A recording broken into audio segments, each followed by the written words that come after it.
Well, good afternoon, everyone, and welcome. Thank you for joining us for what we expect will be a timely and informative discussion about navigating funded research and creative work in schools of architecture. My name is Ian Kane.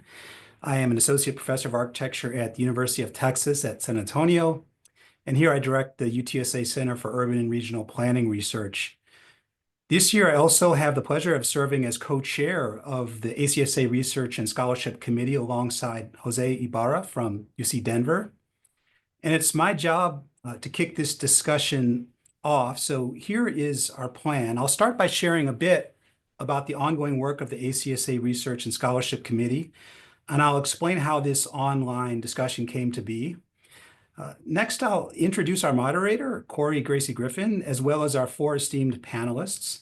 And then I'll turn things over to Corey, and he will review the results of ACSA's recent survey of deans and associate deans of research. And this survey collected their thoughts about the current state of funded research and creative work, both in their institutions and nationally. Now, after that, Corey will moderate a discussion with our four panelists, and we'll all do our best to stay on schedule so that we have plenty of time for Q&A at the end. So please be sure to write down your questions and comments as we go through the program so that you don't forget.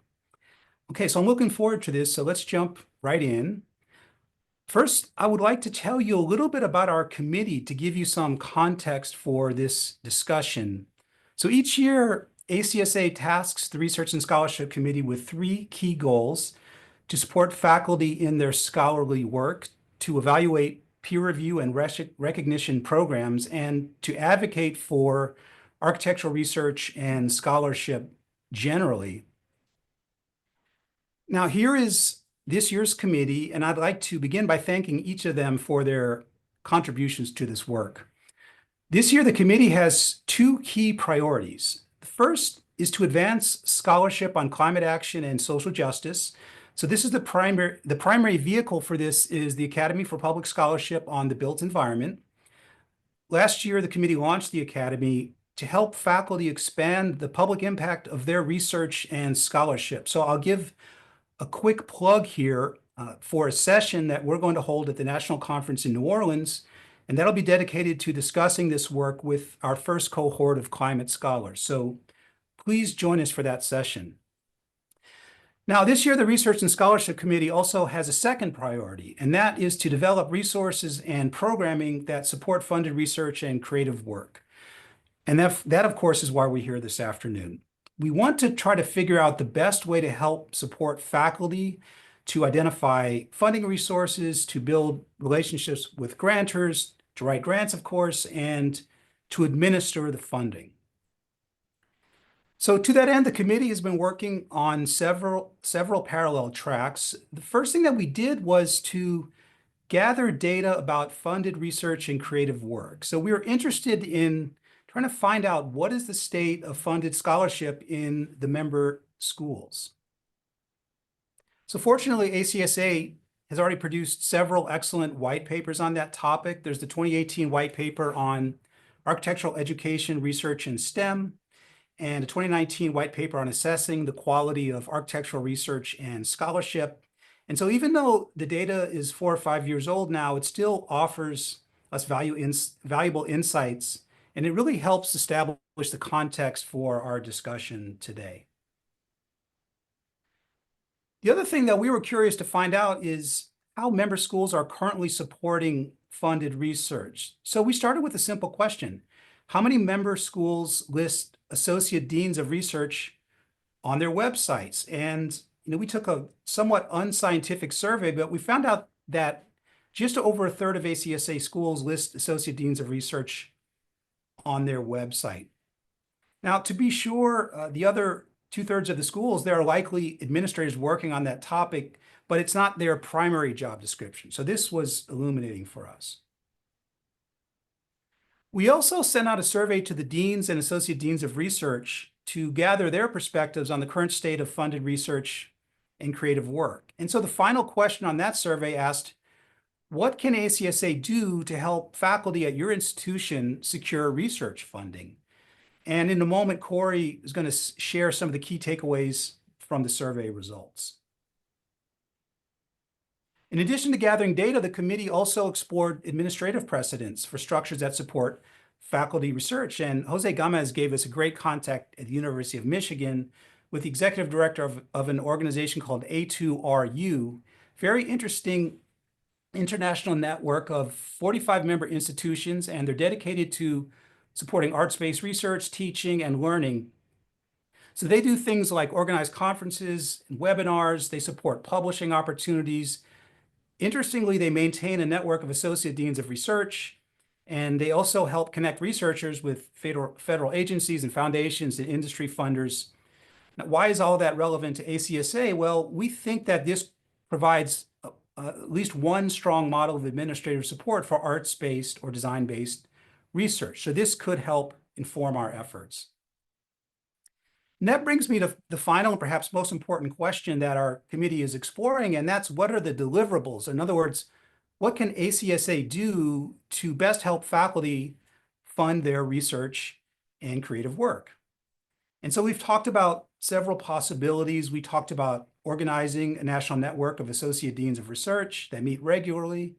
We've discussed launching a website that would become a hub for funding information and support. We've talked about scheduling a dedicated annual session at the administrators conference or at the annual meeting. So we're very interested in gathering all of your input on this topic here today. We want to know how you think ACSA could best help faculty fund research and creative work. Okay, so now that we've set the stage, I would like to move into the panel discussion, and I'd like to begin by introducing everyone. So first of all, Corey Gracie Griffin is the Director for Research at Penn State Sustainability and a Professor of Architecture. He oversees university-wide research initiatives that are focused on sustainability, including a 355-acre research field station. Over his career, Corey has secured over $2.5 million in external funding from a wide range of sources, including federal agencies, foundations, and industry partners. Andrew Chin is the Dean of the School of Architecture and Engineering Technology at Florida A&M University. He conducts funded research on the intersection of race and urban form in North Florida communities. His work has received funding from the EDA, from HUD, the National Park Service, the Mellon Foundation, and various state agencies. Dean Sedef Dogener is the Dean of the School of Architecture and Design at the Wentworth Institute of Technology. She previously served as the chair of the Department of Architecture and associate dean at the University of Texas at San Antonio.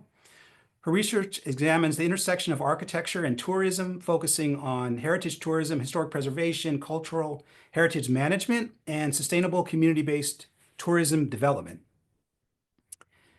Andrew Monshine, PhD, AICP, is the Associate Dean of Research and Associate Professor of Urban and Environmental Planning at the UVA School of Architecture. As Associate Dean of Research, he works with faculty and leadership to support impactful scholarship and help build collaborations within and beyond UVA. He is a transportation scholar focusing on fostering accessibility as a part of democratic planning processes. And Kathy Velikoff is Professor and Associate Dean for Research and Creative Practice at the University of Michigan's Taubman School of Design and Urban Planning.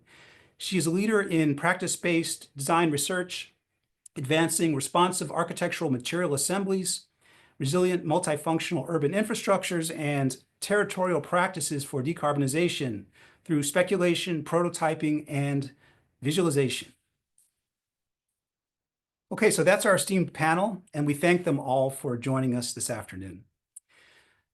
Next, I would like to give each of the panelists an opportunity to share their perspective on the state of funded research and creative work in schools of architecture. So I'll ask each of them to answer two questions. First of all, what is the importance of funded research and creative practice in your institution, particularly in relation to issues of tenure and promotion? And second, what resources or processes does your institution provide to assist faculty in preparing, submitting, and managing grant-funded proposals? And so with that, first up is Dean Chin. All right. Wow, I didn't ask first. Next slide. Thank you so much, Ian. And You need to show a slide. Thank you so much. Florida A&M University is a historically Black college and university in Tallahassee, Florida, with approximately 10,000 students across undergraduate, graduate, PhD, PharmD, Juris Doctorate, pretty much all the programs. FAMU is the only HBCU in the state of Florida's public university system. Next slide. While FAMU is consistently ranked as the #1 public HBCU, FAMU really brags about how it's measured against the more than 270 public institutions evaluated by U.S. News and World Report.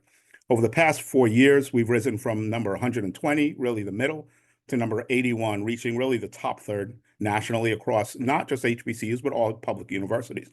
This progress is a direct result of the university's commitment to student success, but also funded research. Next slide. Our focus on research expenditures is embedded in the university's strategic plan. It explicitly aims to elevate FAMU from an R2 to an R1 research institution. Last year, Howard University, go HU, became the first HBCU to reach R1 status. FAMU plans on being the second. So the university's priority is moving to R1. So guess what? Architecture program and all architecture faculty need to recognize that should be their priority. Next slide. Since research is in the strategic plan, tenure and promotion in architecture has to be based on teaching, research, and service, whether you're an HBCU, HSI, or PWI. You're a public school and you have to compete against everyone. But I rarely use the term research in isolation, especially around architecture faculty. Next slide. Instead, I tend to emphasize funded research, not just the word research, funded research, securing external grants and resources. I also emphasize peer-reviewed scholarship, okay, producing recognized academic or professional work. I find that with architecture faculty, very creative animals, they interpret the word research their own way. I want them to clearly understand how it's interpreted at the university. Okay, I tend to emphasize that research is measured not just by doing it, but by funding secured or peer recognition. Okay, doing research itself, saying I'm doing research for my 10% of my time is not enough. It will be measured when you go up for tenure and promotion by funding secured or peer recognition it has earned, whether it's funding, a publication, practice. What have you put out there? Who says it is good or great? At our school, we get a variety of funding sources, federal, state, and also foundation. The peer-reviewed scholarship includes books, chapters, conference papers, or design awards. All of this has to be clear evidence of a faculty's commitment to both either professional impact or institutional advancement. Next slide. At FAMU, we have 10 tenure track architecture and construction faculty. Over the last fall semester, we secured $1.9 million in external funding. Okay, to achieve this goal, institutional support is essential.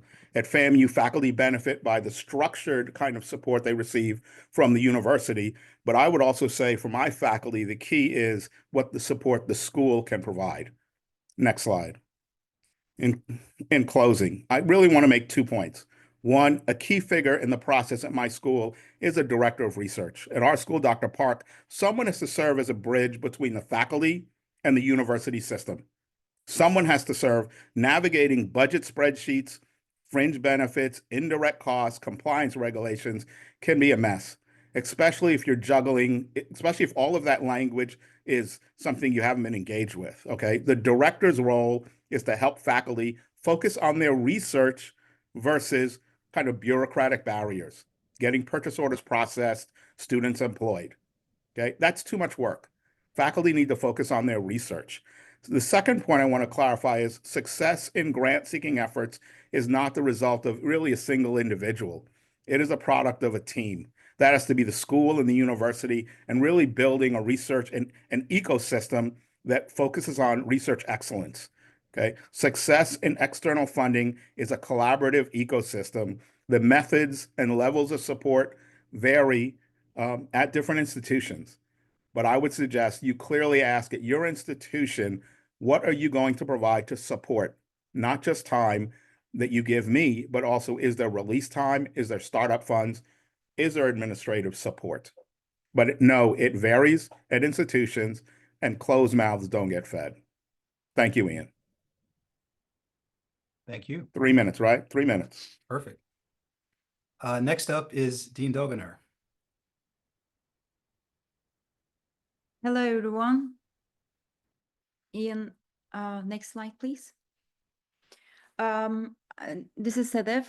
Vanport Institute of Technology has 5 schools. We are one of them, School of Architecture and Design. School of Architecture and Design offers 4 undergraduate degrees. One of them is new, building sciences. The largest program is the architecture program. We also offer Master of Architecture program along with a dual degree with construction management. Next, please. Vanport Institute is known as an teaching institute. We are Carnegie Master's Giving Institute. It's known with its hands-on experiential learning and a 50 years old co-op program. We are focused on future and preparing students career ready. It's the highlight of the Vanport Institute in every level. Students are in the middle of every conversation that we have. We have 4 strategic pillars: inclusive excellence, high value learning, transformative student experience, and next generation partnerships. As you might see, research is not one of these priorities currently. Next, please. Again, we're well known with project-based learning. We do have in the School of Architecture and Design a lot of project-based community engaged project. Next, please. Also, the co-op program prepares our students for the workforce. We have 2 co-op programs, total of 6 months. It's a paid required program. Our students go out at the end of their second year and in the second semester of their junior year, and we do have required summer program because of that reason. Next, please. Vanport Institute has around 4,000 students. We are, as School of Architecture and Design, 25% of that 4,000. Basically, we are around 930 students. So the big difference between other schools or my previous experience is being in a state school and larger school and being a small part of state schools versus being the 25%, 1/4 of the whole school is a huge difference by means of impact and the decisions made and the priorities made in the school, in the institute. Again, majority of that 930 students are architecture students. We are around 670 students. We do have 2 program directors, undergraduate and graduate, 1 associate dean. Associate dean is not for research currently, and a dean. We are very short in staff in general. We have around 21 regular and or pre-regular faculty. We are not a given tenure giving institute, but regular faculty is very similar to a tenure, and it does go through similar processes. So pre-regular is tenure track faculty. Faculty workload is 60% teaching. Again, it's a little different than research institutes, but that 60% teaching means 1 studio, 1 lecture course or 3 lecture course. Again, very similar to in research institutes, equals to 40% teaching. And they have 20% scholarly or creative activities and 20% service. Our faculty, 1/3 of our faculty have doctorate degrees. 1/3 of our faculty active professionals. They do have their own firms or they're partner in a firms, and they're they're engaged with award winning projects. And many of our adjunct faculty are practicing architects. Again, we have around 60 adjunct faculty that we hire every semester. Next, please. We have faculty federation. Again, since we don't have tenure, this job safety security comes from the faculty federation. Our faculty have 2-year probationary period, 2-year development period, which equals to tenure track time. And then they become regular faculty after a review, and then they have promotion in rank. The scholarship understood at Wentworth, which is, this definition is actually new, the scholarship of discovery, scholarship of integration, scholarship of application, and scholarship of teaching. Funded research is not the major intent in this definition. And everything needs to be documented, peer-reviewed, or disseminated to be considered as research. Faculty have professional development funds, $2,000 faculty professional development fund for conferences and such. Next, please. Again, for promotion, it needs to be peer-reviewed, disseminated, and documented. Funded research is not required. Any of the dissemination of like journals, books, conferences, manuscripts, community engaged projects, design builds, awards, everything counts towards the creative activities. And of course, external funding is a part of it. Next, please. This is a recent survey that we did within our school, and you can see the interest of faculty, and it's very similar to thanks to ACSA, similar to ACSA document about what kind of research architecture faculty does. You can see majority of our faculty focuses on design processes, creative practices, design pedagogy, design build, community engagement, and history and theory. Next, please. And as a result of that, that interest, all the things that's been happening in the School of Architecture and Design, this year we are launching a community design and research center. It's actually the support and creating the infrastructure for all the engaged projects that our faculty does. With the communities and with the industry partners. This has been the core of our faculty. So we are hoping to bring, and this is the first research center at Wentworth. We are hoping to bring that infrastructure to support faculty in the works that they do. Next, please. Wentworth also offers internal grants. It's a total of $50,000. We have 3 different internal grants, $2,000, $10,000, and $9,000 grants with different terms. Again, since we are a big part of the university, often our faculty gets 1 or 2 every year. They do get internal grants. Next, please. Again, with the new president and board's new initiatives, we are more focused on research. Now, in 2017, Wentworth Institute of Technology became a university, and we have a new provost right now. So the research is more focused. Again, the excellence in teaching and learning continues, but we are trying to introduce more research and funded research processes recently.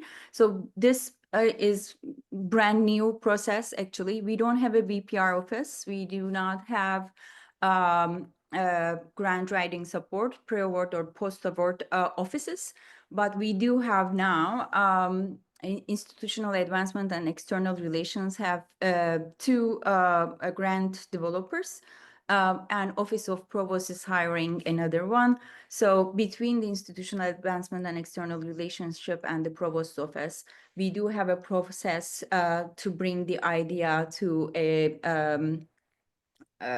proposal funded. And our faculty started really engaging with this process recently. Next, please. I think that is it. Okay, thank you. Outstanding. Thank you, Sadaf. Next up, we have Professor Manshine. Okay. Thanks very much. Yeah, I'm really glad to be here. I see some of my colleagues on the workshop as well, which is great to have other UVA folks here. And yeah, what a timely week to be talking about research. As architects and designers and planners and historians, I think, yeah, timely and incredibly crazy. So next slide, please. Just a little bit of description.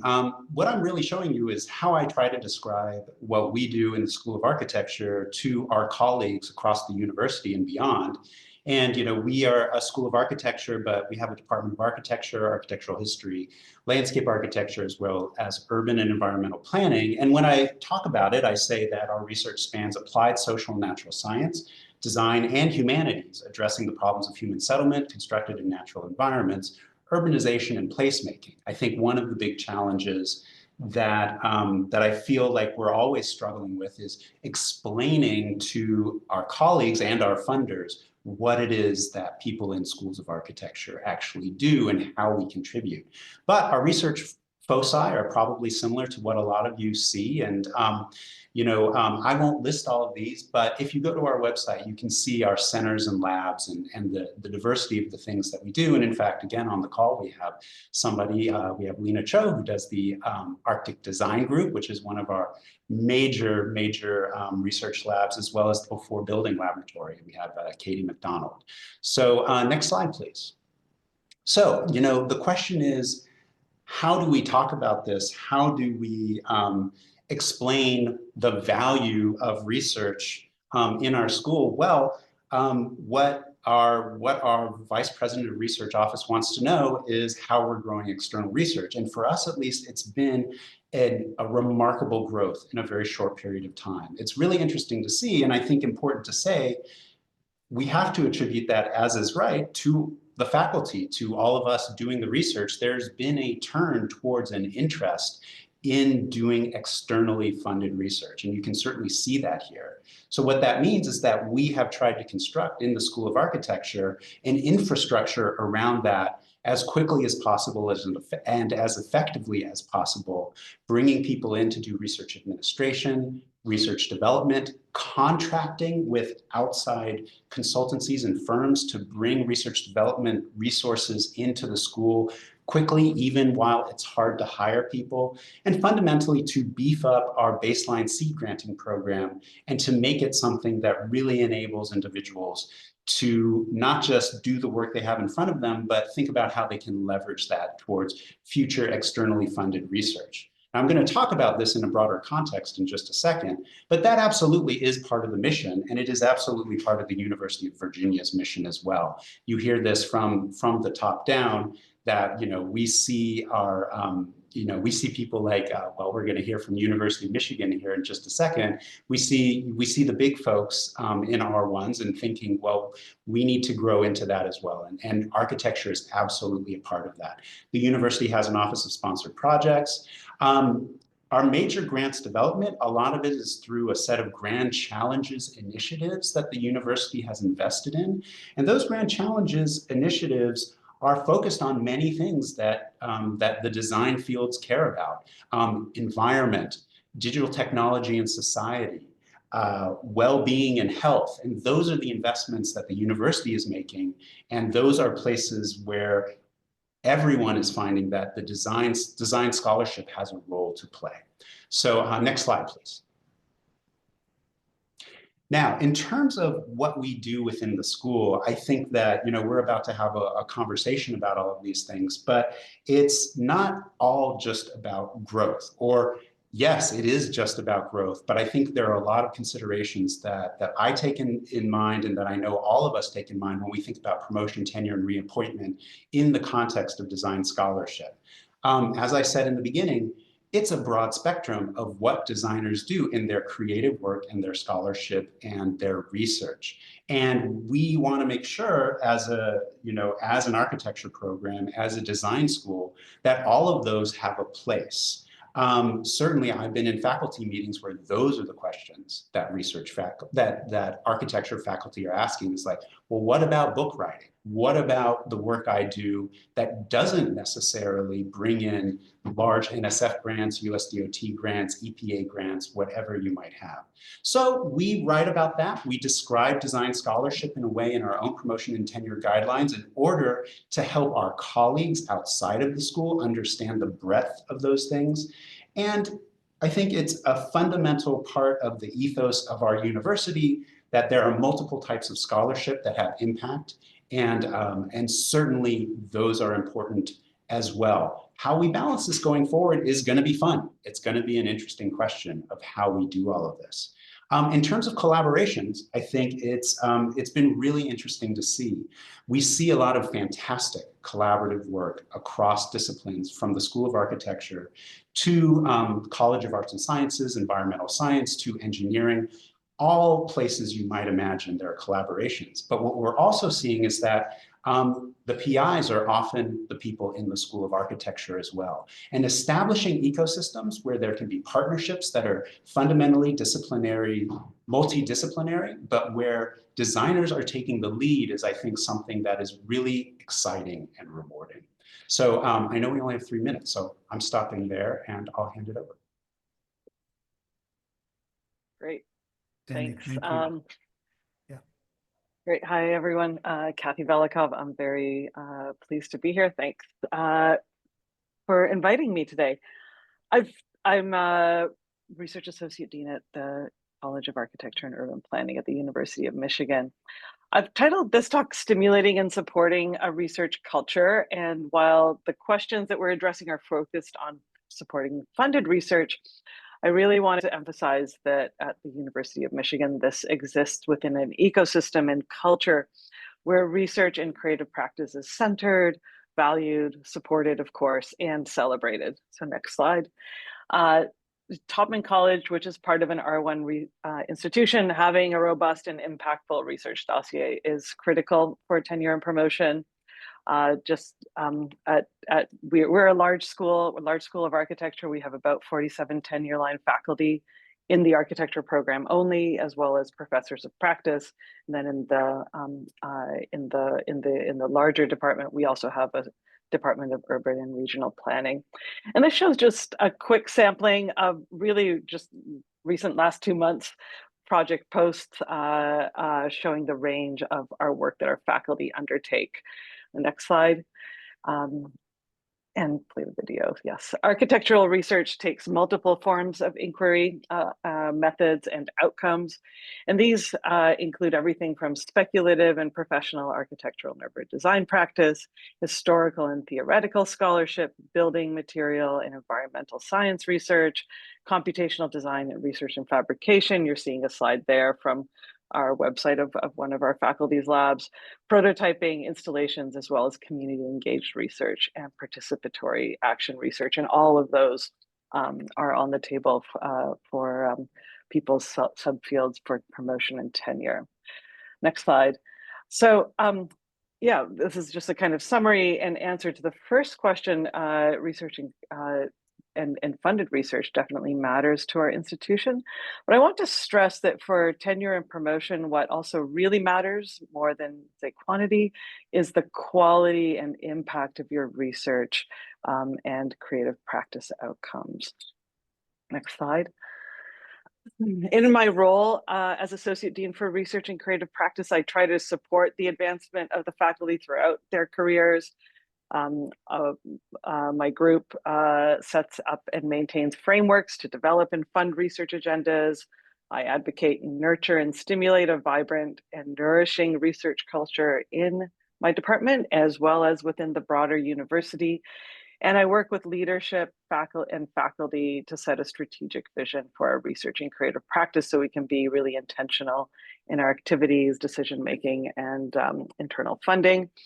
I do have the benefit of having 2 excellent staff who work directly with the faculty, a director of research development who works with teams toward research program development and proposal prep, as well as a research administrator within the college who assists in budgeting and manages external grant submissions, award, and post-award administration. We also have a very robust support network at the University of Michigan for the Office of Research and sponsored projects for a lot of administration.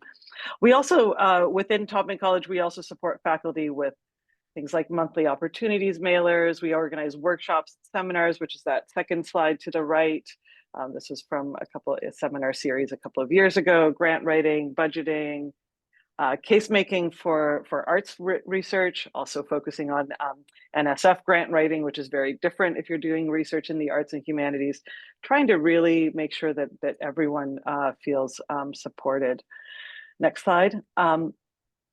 At Taubman College, we have a fairly robust internal funding program that I also manage.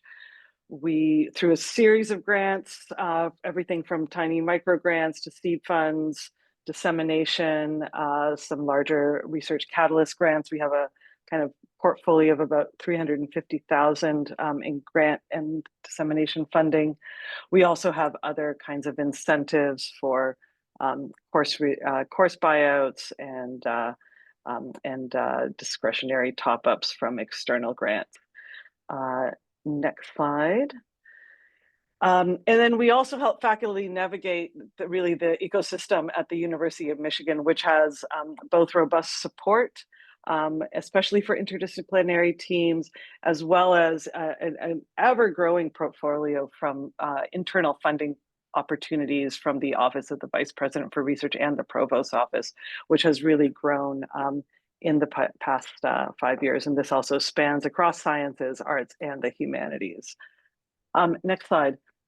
But also critical is things like facilities, where the research takes place, equipment that enables innovation, such as our Fab Lab, our research annex, and then most recently, facility addition, the Taubman Visualization Lab or TV Lab, which is equipped with extended reality and immersive visualization technologies for that kind of research, as well as teaching. And next slide. And finally, a really important thing for me in my role is to share and celebrate faculty research, not just the dissemination, but to create a kind of culture where we're talking to each other about the research.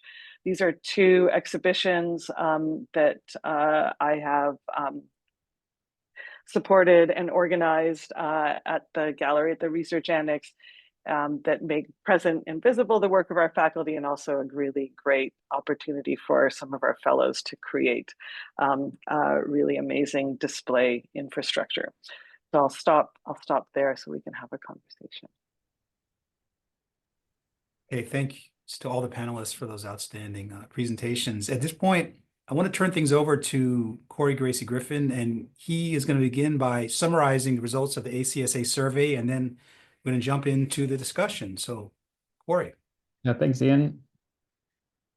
Thank you all for joining us today. We'll just jump right into the results. You go ahead and go to the next slide. So we had 27 total responses that represents each from a unique university. That represents about 20% of ACSA member schools. We wanted to show you the breakdown of the Carnegie classifications because I think that is important in looking at some of the responses that will come up later. You'll see that our survey results skew a little more heavily towards R1 universities than our overall membership. ACSA's overall membership is about half R1s, and then about a quarter R2s, and then the rest make up the others. Let's go ahead and go to the next slide. So we asked, how important is it for architecture faculty at university to obtain external research funding as part of the tenure and promotion process? I think all but one of the important and very important responses were from R1 universities. You go to the somewhat important and even not important box, and there's a mix there. But about half, right? Really about half of the responses say it's important or very important. Next slide. Then we wanted to dig a little bit deeper there. If you're saying that getting external grants is important, how are you measuring that? What is the metric that is being used? And overwhelmingly, the total funding secured raised to the top of that list over the success rate or the prestige of the funding source or the number of grant submissions. Next slide. We then asked, I think we were just hearing from Kathy about the importance of transdisciplinary, multidisciplinary work that's going on at the University of Michigan. I think that's probably true at a lot of our universities as well. So we wanted to check in with you all to see how important you thought it was at your institution. A smaller percentage of respondents chose very important or important, at least as it relates to architecture faculty. And again, all but one of the very important were at our ones. But again, the not important was a real mix. So it's not an issue that divides cleanly on Carnegie classification there. Next slide. Then we wanted to dig a little bit into the resources that the survey respondents provide to their faculty. So we asked about seed grants. You'll see that over 3/4, well, about half is always or very often in this particular case, and all of those were for R1 universities except for one. And all of the never and rarely responses were from the master's or special focus universities. That might be an anticipated result, just given the focuses of those different types of universities. Next slide. And then we asked about startup funds as another source of funding to provide support. You'll see there are fewer schools. Well, actually, this one's true. There is actually a larger percentage of schools in the always and very often buckets in this particular case. Again, all but one of those were from the R1 universities. But interestingly, the never and rarely were actually a mix. So there were some R1s in there as well as the other classifications. Next slide. So we wanted to understand where all the respondents thought we are currently having success in getting research funding. It seems that we seem to be most successful when it comes to university seed grants and foundation grants. And we go down the list, and we finally get to the actual government funding. Federal, state, and municipal makes up the smallest piece of that. For someone who has been doing this for several decades, that does not surprise me, seeing these results. Next slide. So here we get into the challenges. What did the 27 respondents think is the biggest challenge that the architecture faculty encounter when pursuing research funding? The number one answer that came in was a lack of time to pursue funding. The next was the strategic knowledge about how to pursue it, followed by the lack of relevant opportunities and the lack of incentives. I think, interestingly enough, most people felt that there was adequate pre-award support from their school or university to submit a grant. That was the least selected challenge. Next slide. And so we asked everyone. I really appreciate all of our panelists' responses about the resources that are in place to support at your institution. And so this maybe fleshes that out a little bit. Looking at the different resources there, again, we just saw in the last slide that pre-award was not a barrier. That's because 85% of the schools say that they have that as a resource, that there is pre-award support from the school or university. There's then a little bit less post-award support, that there is internal grant review support and grant writing workshops. And then things start dropping off very quickly. There is grant writing support at some of the survey respondents. And then we get down to course releases, graduate assistance, down there at the bottom. Next slide.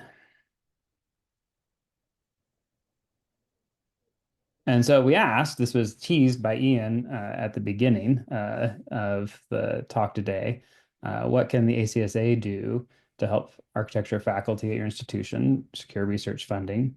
And the top answer, again, that came in above the 4 that we presented as options. There are of course, of a field to write for other things, was to provide architectural faculty with training, workshops, and resources, which gives me the opportunity right now to pitch the fact that the ACSA will be running a grant writing workshop at the annual conference. It is a pre-conference event. I will be running that workshop. Excited to do it. Something I do in my day job here at Penn State all the time. And so happy to take a version of that and target it specifically to architecture faculty, both for folks who are writing their first grant and maybe even some folks who've submitted a few. Happy to have everybody there. We're going to try to hit a bunch of different things. And thank you, Eric, for plugging it in the chat. Also very helpful. Right before we get into the moderated discussion, though, Eric has actually prepared an online poll for us to ask these same questions to our audience. So we've asked them to your administrators, and we wanted to present you with the same questions. I'm hoping it'll perhaps tease our discussion a little bit. So please go ahead and submit what you think the challenges are.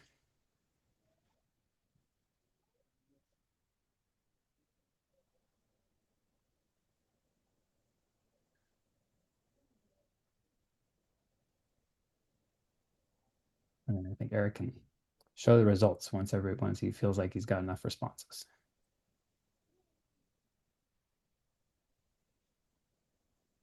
Okay.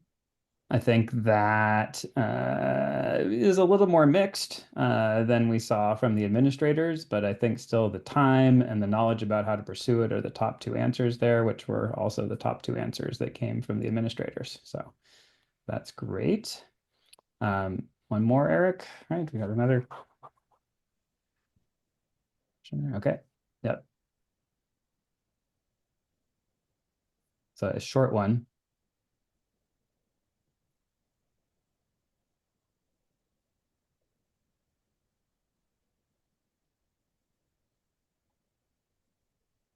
This probably should be one you could multiply select, but you can't. So choose the one that you think is the strongest.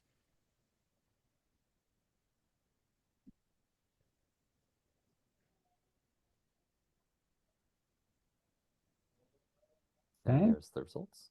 Yep. That's great. Again, probably not super surprised given that there are probably fewer college or school research staff at our institutions and the ACSA membership, but most of us have university ones. And we have one more. One more, yeah. On the matrix. Okay.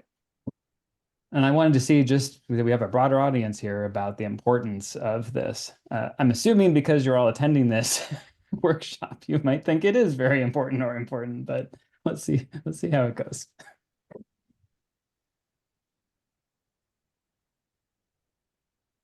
Adidas.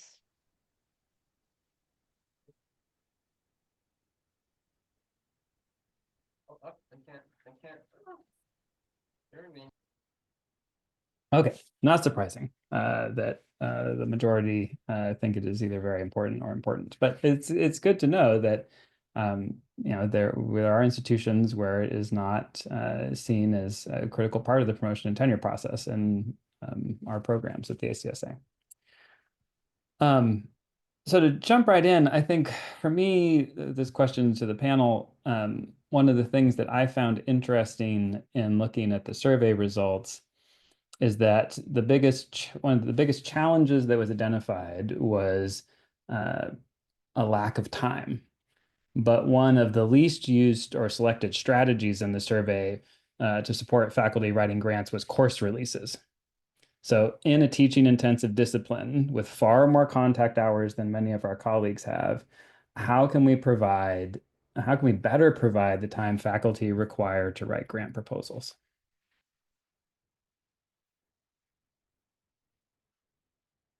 Anybody want to take that one on? Kathy, you unmuted Sure. first. Yeah, I was going to ask, did you want us? Do we just jump in? Just jump in. Yeah. Yeah, well, this is I'm jumping in because this is a topic we're hotly discussing at our college. And I mean, I think what we have at Topman College is we have a fairly good support mechanism for early career tenure line faculty. They get a course release in their first year, a semester of nurturance leave after mid-review. We try to keep them off of a lot of big service roles, especially in their first few years. But it gets much more challenging for what you'd call mid-career or associate professor rank faculty. And right now, that's something that we're really discussing, is how to better support mid-career faculty through either a program of nurturance or course releases. We're trying to figure out how to make that work with our teaching mission and the chairs. So just to say that it's a big topic of discussion, and yeah, I'd love to hear more from others about if they've figured out how to manufacture more time for faculty. We have not. You know, I think actually it's remarkable to hear how similar it is.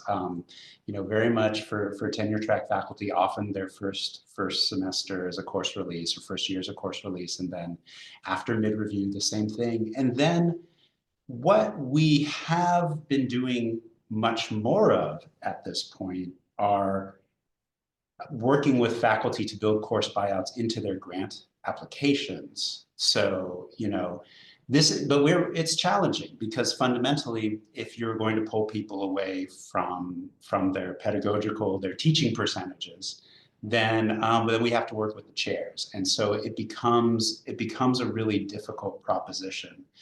So, you know, that's why we lean on sabbaticals, where somebody has a semester off or a year off. But I think, yeah, we're interested in that, but we have had very few instances of people buying out of a course just to write a grant. That's not something that I can say we've done. Yeah, I would just follow up on the same as Kathy. I don't know how to manufacture time. That would be interesting. If any, that's probably a grant submission someone could do. How to I think that like, you know, even at a smaller school, first semester, new faculty, semester, small load. Every little while you get another small load. I argue, when you teach your elective, let it not just be about playtime where kids are doing what you want them to do. How are you using your elective class to serve as a vehicle for you to develop your proposals or your research interest? And I tell to my faculty, I not just require, we embed that if you're tenured or tenure track, you're going to teach an elective once a year. Then that is the time that you do it. And guess what? When you're someone's thesis chair, how are you using that to develop your work? So I think it's not extra time outside of your teaching and service, but how do you turn that into funding? How can you turn your service to K through 12 into a funding development strategy? Your service to AIS and NOMA. How do you turn those things into ways that other people will fund that work? So, I mean, I think to look just at how do I take what I do and get that big NSF check? No, how do I get funding, external funding for what I'm already doing? Because I always tell new faculty, the last thing you want to do is get funding for something you're not already doing, because then it's just more work. I'll jump in. In our case, as I mentioned, it is a little different. We don't have a lot of support system, and it's just starting. But we do have a course release in the first semester, a graduate assistant in the first year, both semesters. So those are little helps. We also have that $2,000 professional development fund for everyone. Sometimes we do use that as a startup and increase that amount also. And that can be used not just conference travel, but also any kind of development, research development purposes, like for trainings or other things. They don't have to go present necessarily, but they can use those funds for other reasons as well. So it's pretty flexible in that case. Also, what Andrew just mentioned, to develop their research electives is a good path. Also, the studio courses, like bringing funded or collaborative studio to develop and explore their ideas and turn that to an exhibition and creative practice, also is something that we support widely. Yeah, that's great. I mean, I can say that I'm a living example of a junior faculty member who took one of their electives and then turned it into an opportunity for funding that actually grew over the years from back when they had NCARB grants, right? Was able to get one of those and then was able to then get some support from the architecture firms who participated in it. And so that is definitely a path forward. I will also say though, but for the times in which I have been successful on NSF grants, I wrote those during the summer, right? That is when I was able to find the time to do it. Other times when I would try during the academic year, I could just not get it done given the other demands on our time as an architecture faculty member. Next question. So it looks both startup funds and seed grants were widely available based on the survey results. Do you think these financial resources are yielding more funded external grant proposals?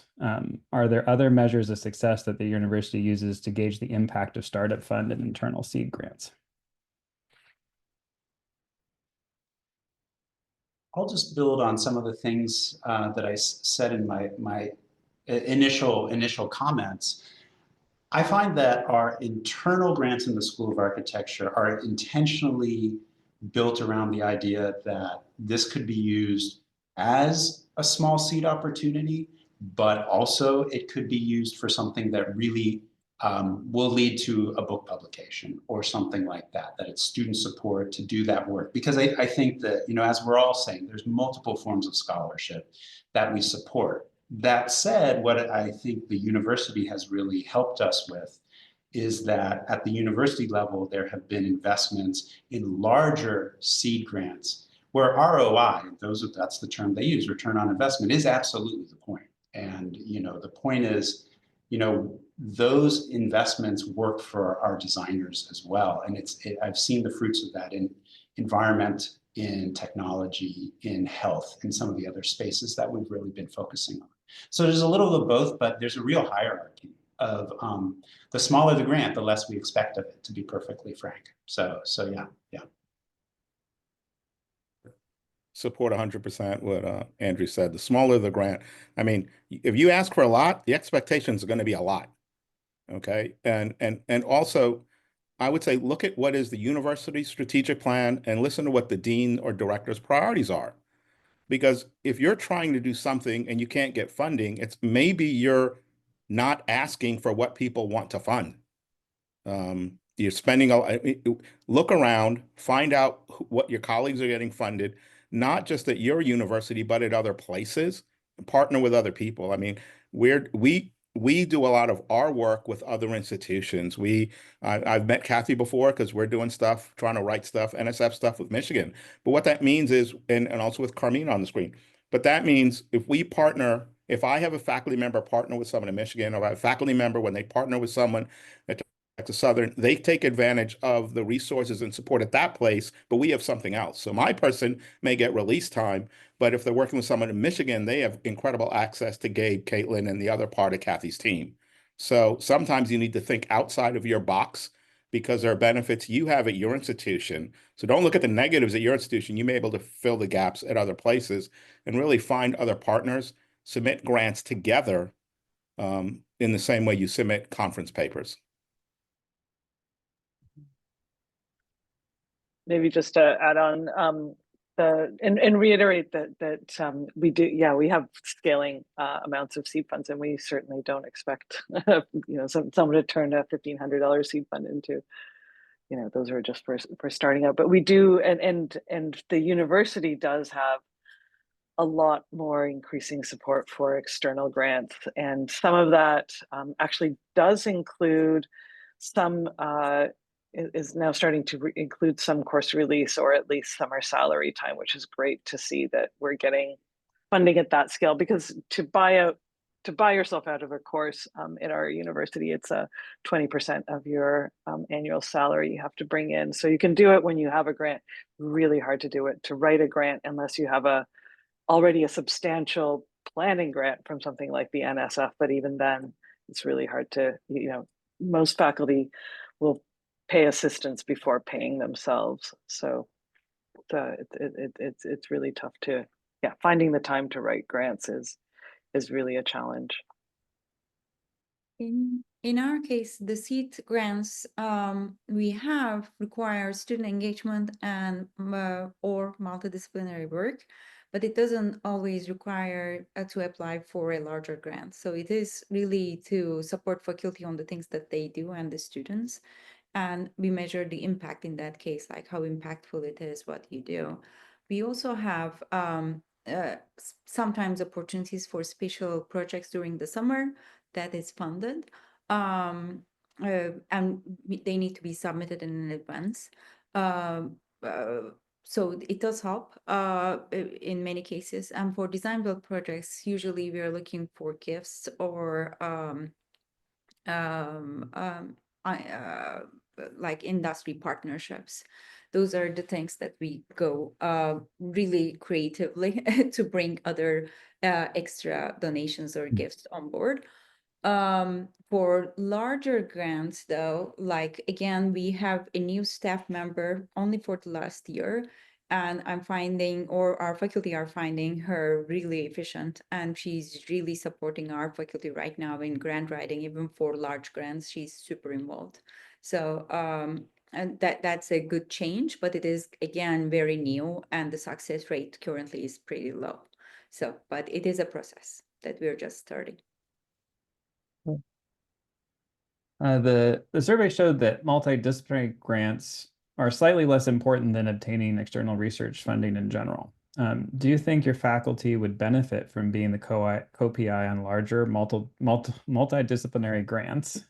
I think maybe we could also just nod our heads yes, that there would be a benefit there. But I think one of the issues that comes up is, what is the perception of the value of being a co-PI on a grant for promotion and tenure in your programs? I think if you're at Tubman College, if you're a co-PI on a large NSF grant, that's amazing. So yeah, it's definitely in architecture. We value that quite highly, and we also know it's especially for agencies like NSF that don't have a directorate of architecture. The grants opportunities where an architecture faculty leads a grant are rare, although not impossible. But co-PIs are definitely valued. I would tell faculty, please check and double check if you're at a university and you co-PI outside of your school or college, does your school or college get credit? Or does your Office of Research only log it in the books as to the PI? Because at my school, that's what they do. So I tell, hey, if you're gonna go cross-disciplinary, do it with another institution, and then get a subcontract, even if it's a small amount, because we get no credit for all that work you did. So if you're gonna do co-PI with the School of Engineering, and you're not gonna do a subcontract within our school, don't expect me to give you course release because you're helping out your friend. I mean, please just even get a small subcontract, something that says you were here, so I can help you with your time. But yes, co-PI with funded effort. There it is. Yeah, and I just building on that, what Andrew just said and what Kathy said, it's completely true. And within the university here too, we have to be really careful to, as faculty learn what research entails, that it actually runs through the school itself. And that makes a huge difference for what we call F&A, facilities and administration, or indirect costs. Again, if we're spending $500,000 a year to support research, then that's really critical. And so, but yes, absolutely. Being a co-PI is great. And I think it really has to do, again, with this idea of where is impact coming from? And external funding is one approach to that. And if you're going to use that, being a co-PI can be really powerful. The thing that I've been able to kind of perceive over time is that, you know, when one person gets one grant, it's not a one-off. It becomes this partnership. So if you're partnering with other people at other universities or other colleges, you might start taking a round robin approach where, hey, senior professor in physics, I don't know physics, I mean, but that could be it, or an engineer in civil engineering was the first PI, but then you can pass the baton around. I think that's been a really good way of, and it might be emergent in research generally as NSF and other funders start to value, even without, as Kathy says, a directorate of architecture, start to value what designers bring to research.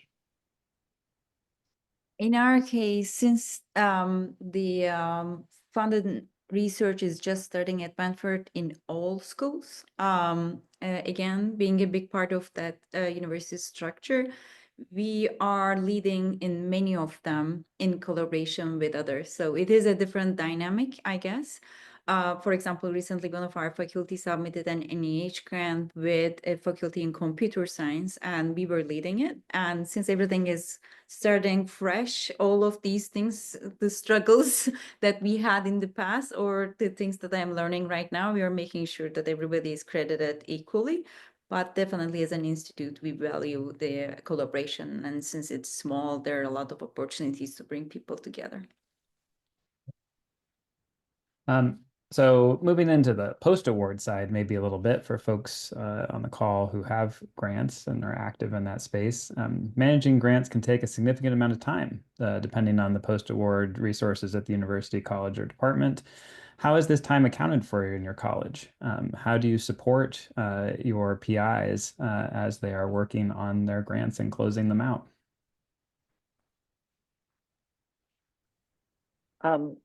We're fortunate to have an amazing research administrator who does a lot of the post-award support, especially the financial side. Actually, this is something we're currently discussing as a new initiative to help faculty as we've, the last few years, we've managed to get more faculty to apply for external funding and are receiving more external grants. But now comes the management of those grants, the management of a team, organizing kind of team meetings, keeping everyone on board. And so we're actually currently in discussion with to have another position as a kind of post-award support position that can be shared amongst teams. Because sometimes you can't put in a whole kind of project manager. A lot of grants don't have that kind of funding for a whole project manager. And so for those grants, we are looking at kind of a shared resource that faculty can use. So that's one of the things we're looking at. I think even if you're at a smaller situation than Michigan, someone has to do the purchase orders, someone has to do the travel paperwork, and someone has to send the invoice. So one, when you see the university take 40%, they're doing their work and they're earning their keep, because you got to remember, they're giving you money up front and they're collecting it later. So, you have to recognize it costs money to provide these grant services. And one thing I've encouraged 2 faculty to do, and they're following up, I said, look, can you please write in the staff person that does all your paperwork for a couple $1,000s? If you put her in, and what's happened is he has been able to put her in for about 15, 20,000 for the last 2 years each year.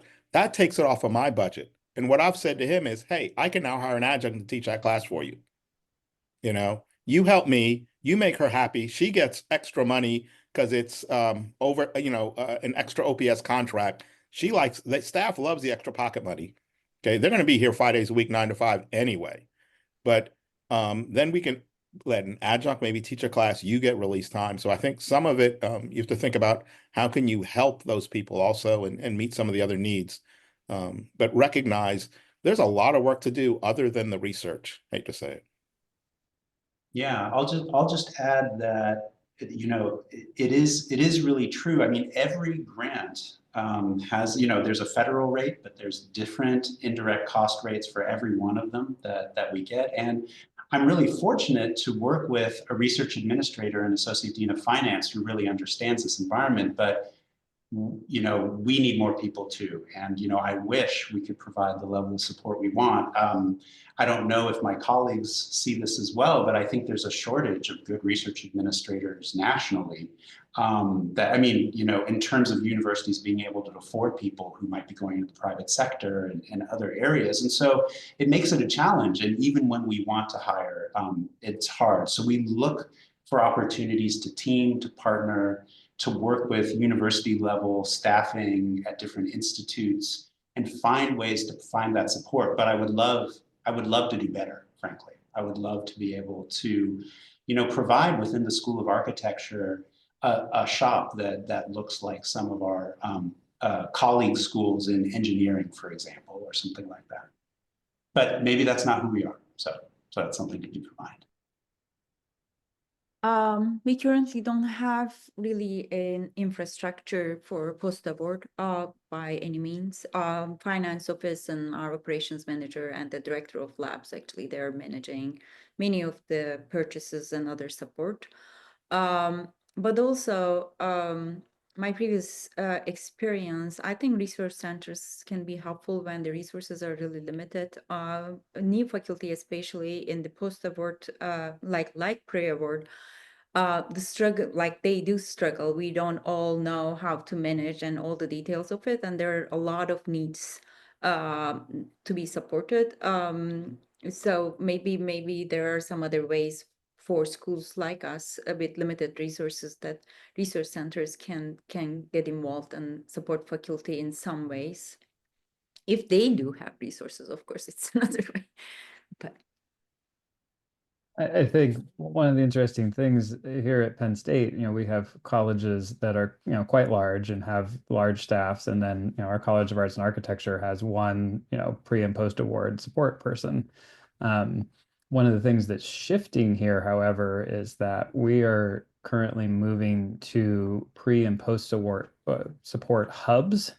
And so that, you'll have multiple colleges who are pooling those pre and post award support folks. And actually our liberal arts college is taking the lead on that right now because they already had a slightly bigger office. And so now they're supporting other units. And it's been really good because, when you only have one person, if that person is sick or goes on vacation, right, like the office, shuts down essentially. And so now we've got multiple people and set up a system where we're even my unit in sustainability, because we have our own little grant portfolio here, we're paying into that hub. Like we're supporting part of a staff member, but getting the services of multiple people and doing that, which I, it's been great, actually. We have a really forward-thinking vice president of research right now. It's been a great transformation. Corey, one other point that follows up on what someone said is, yeah, sometimes in the grant, you can't write in certain kind of, but a lot of grants support travel. And if all you have, and if there is a staff person that is assisting with the paperwork, sometimes just showing your appreciation by providing them with travel. I mean, they would love to spend 3 or 4 days in New Orleans, hint, hint. And it's just a way of showing, hey, you need to go to this activity, this event. The hotels are really nice with ACSA. Thank you, Eric. And it's just a way of them of showing people you appreciate their hard work. If you can't bump the salary and you can't do certain things, just show them you appreciate their hard work. So we're going to switch over now into answering some questions from you all. If you want to put them in the chat, that might be the easiest way for us to navigate them. There's a good one in here already from Greg Luhan. How do your schools share the return on indirect, or how does it go to the college department? Does it track the PI? How does that work for you all? I know it's different. I've worked at many public institutions. It's different at every one of them. So I think this is a good question just to hear what the variety of answers are. I'll start. Penn State does it by PI. And so when you fill out your form, when you're submitting a grant, all the PIs and co-PIs have to sign off on the percentage of the effort, of not just the effort like you're on the actual grant proposal, but how much of that award is yours, essentially, right? So if you've got $200,000 grant, 20% of that's going to me, that money then comes to my college. And it tracks it that way, regardless of who the PI is. So that's how it works at Penn State. Hey, man, I've never seen that money come back to my school or college. I don't know. They say if you're the PI, you get X amount. And by the time it shows up, I probably forgot what that grant was. So I'd be, hey, Corey, I need to call you. Yeah, Yeah. well, so I would say, so what actually happens, the bulk of the FNA stays, I mean, it's interesting. We have this system that tracks it. But the vast majority of it stays with the vice president for research's office. And a chunk of that, we have interdisciplinary institutes here, and they fund a lot of the seed grants that happen, and all that money is coming from indirect to fund them. So 12% of the FNA comes back to the colleges, and then the colleges here can decide what to do with that. A piece of that, depending on and each college gets to decide. In some cases, I know that some colleges give essentially 1% of the total FNA back to the faculty member. Some colleges give 3%. When I was the associate dean of research at the Altoona campus, I gave 9% back to the faculty members because I wanted to incentivize them to write more grants. Yeah, I think it depends on the budget model of your university. So Michigan is what I think we call like an activity-based budget model. So when we do, let's say, a multidisciplinary grant, the IDC tracks with the subaward. So let's say if engineering is, in the budget, depending on how much funding engineering is getting, they're going to keep the IDC on that. If I'm getting, paid for summer months in a student in architecture, both that funding and the full IDC comes to architecture. Internally, we have then a program where if there's different tiers of FNA or IDC.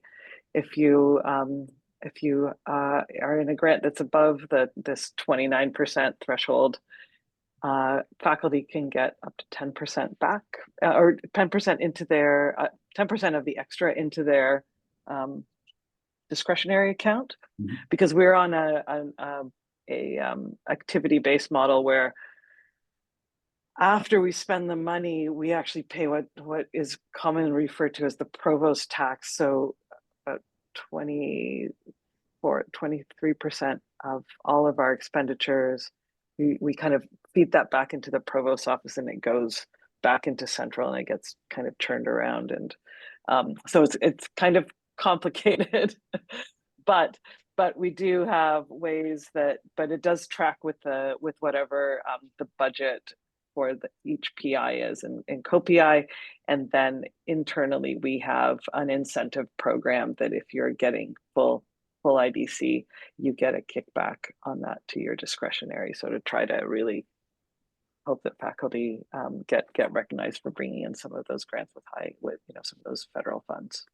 Yeah, at the University of Virginia, we call that the university tax. And the problem really is that the portfolio of where external grants come from, some of them are, we have a scholar with a $3 million foundation grant with 0 FNA, and the university still collects the tax on that as well, on all expenditures. And so while it's great to get an NSF grant, we are as a school also under a requirement to balance our budget. And so we wanted to start a FNA incentive program, and we had to stop when this tax was levied because we had to figure out again, how can we actually afford to support research, with the mix of grants we have. And so really it takes dean leadership to be able to kind of say, this is what we want to incentivize, and we're going to work with faculty to get them what they need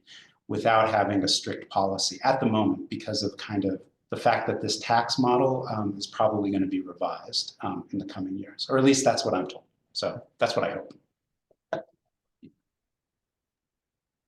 So go ahead, Sev. No, I was just gonna say we're in the process of developing it right now.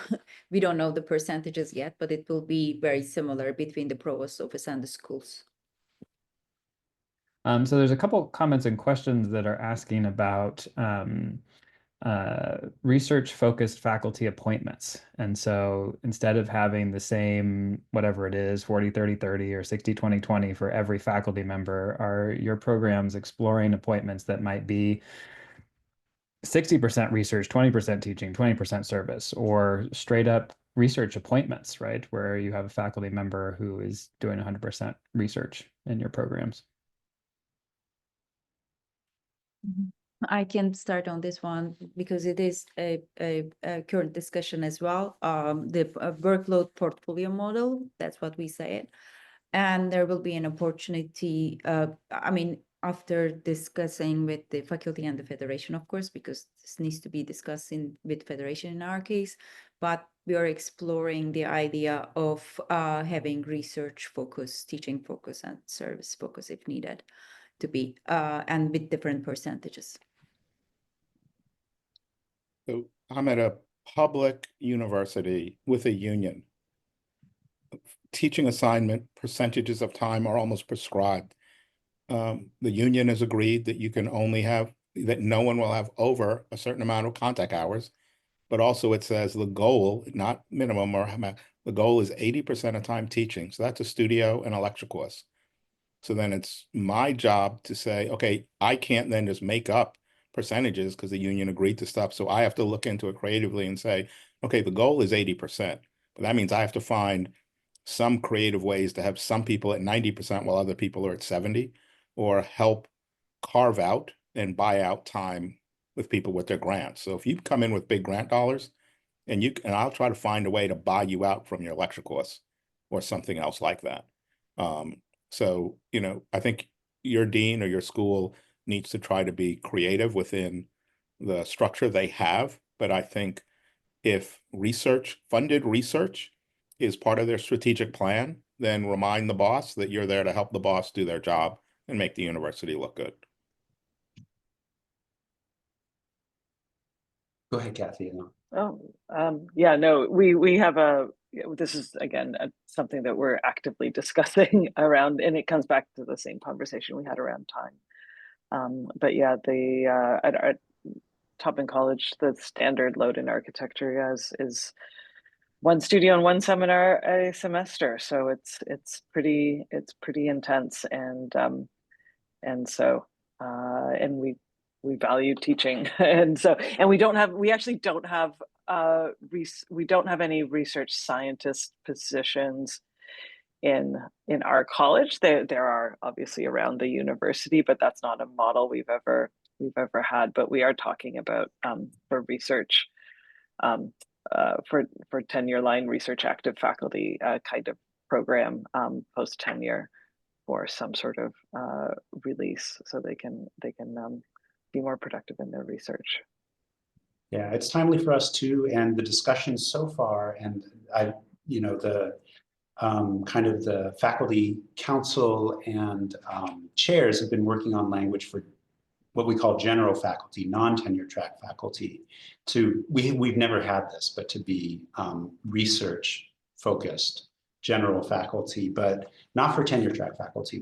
We haven't opened the door to that yet. Okay. I think we have time for one more question. I think I'll turn this in a slightly different direction with this one from Lindsay Fay. She is asking about what policies or support do universities have in place for supporting industry-engaged research and accepting industry dollars while protecting the intellectual property of our faculty and students. I mean, I can talk from Penn State's point of view. We have a very active Office of Tech Transfer that is engaged in any sort of contract that we enter in with a industry partner that protects intellectual property that's developed. We have an interesting situation here with our students in particular, that at Penn State, our undergraduate students actually own anything that they develop. Our graduate students as employees, especially if they're graduate assistants, do not, as they are employees. in that regard, but our undergraduates do. And so sometimes it does get tricky when our undergrads are working with industry partners on projects that they are providing funding for. And we have special contracts and have to make sure the students are aware if they're keeping those rights or signing them away, or when they get involved in those things. So it's a little bit trickier at the undergrad level, but we have contracts in place. But I will say, as a former associate dean of research that had to help my faculty with those contracts, they can be very painful to negotiate and take a very long time in comparison to grant funding. Corey, can I make two quick points? One, I'd ask people to scroll to an earlier comment posted in the chat by Community Sanchez. I generally get I have to say, I get really nervous when faculty say they're going to do so-and-so X, Y, and Z research or a funded thing in studio or a course, because I'm like, wait a minute, you have a responsibility of teaching, you have a responsibility for kids who pay tuition, you have a responsibility for NAB criteria. Please don't let the tail wag the dog. And remember, this is, don't let it drive what occurs all in the classroom. So I have to admit, I do get nervous, and also looking at Carmina's comment about ethically and student labor. The other point is to target, when someone says industry sponsored, I smile, because that means I'm probably not going to put that money in Office of Research. I'm sending it to our foundation office, which doesn't take 40% off the top, and it's open-ended money. And then I'll tell you, I love it, because then I'm like, good, that's money I can use for food, and I'll use my other money to pay for what you want. So think about it, your university, the flexibility that may come with those partnerships, if you can bring it to the school, if you can bring that kind of resources to the program. May I say something about the same issue too? I think it also depends how you define research or creative practice in a lecture course or studio. What I meant to say, for example, I can give an example. We are working in a project with an industry. It's like we applied external grants together, but it's a real project with another university's land.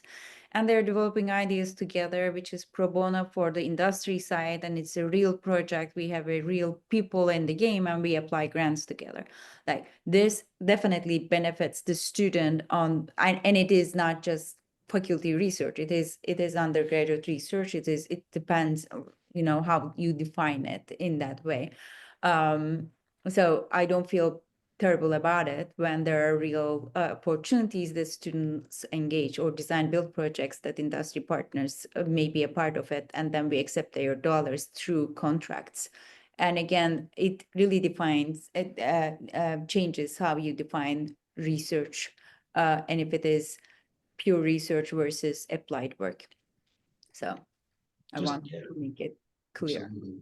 And I just, something quick, because I know we're ending, is just, I'm really impressed with the entrepreneurship of a lot of our, especially at the assistant professor level, which is no great surprise. And I'm not an assistant professor, so yeah, it's always amazing to see who's coming along. And the entrepreneurship in terms of corporate, finding corporate partnerships, working with our licensing and ventures group. For us, at least, it's really emergent. It's coming on quickly. And it's growing quickly. And yeah, I think all of the legal ramifications of it are quite large, and working with general counsel around some of the agreements has turned into a new part of this job for me. But it is absolutely something that faculty of their own accord are really pushing. So that's been interesting to see.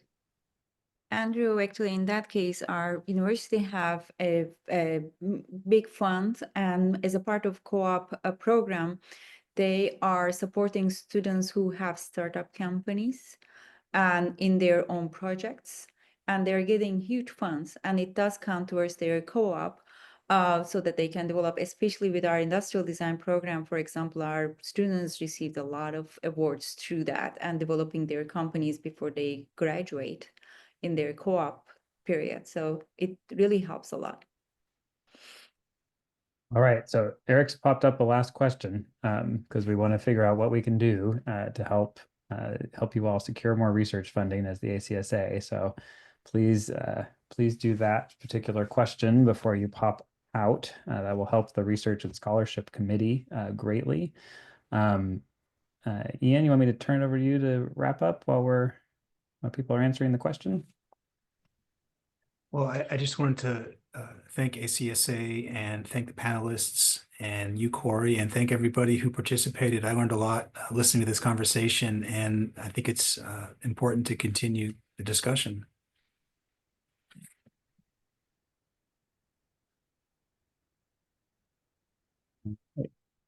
Well, Eric, do you want to show the results? People who have enough responses to share, Sure. just so people can see. We'll use it for our own. Okay, training and workshop. So again, I can plug that there will be a grant writing workshop at the annual conference meeting that I will lead. There was actually a question in the chat that was asking, how are you going to deal with the fact that some of our panelists have all brought up that we have such a wide range of disciplines and wide set of grants that we will be applying for? I'm going to try my best. Because I have been a co-PI on a small NEA arts work grant, and I have been the PI on an NSF grant, and I have gotten small foundation grants, and gotten money from the state. So I have the experience of having gotten them all in different sort of parts of our disciplines. So I know that's going to be a need. We won't just be focused on those of you seeking NSF grants, I promise. We're going to talk about fellowships. We're going to talk about the other ways that you can get money to support your research and creative activities. So have no fear. I know what the fears are. I will address them. This is a fellow architecture faculty member who is going to lead this workshop. So I'll be there for you. Oh, but if you're going to do the workshop, I'm going to give you some homework beforehand. So just be prepared. All right, I think that's it. I'll thank our panelists too, and I'll thank everybody for attending. Really great to have. We had over 125 people at one point, which is awesome. Look forward to seeing some of you in New Orleans.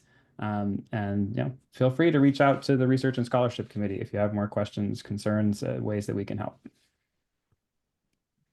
Thank you, Ian. Thank you for having us. Thank you.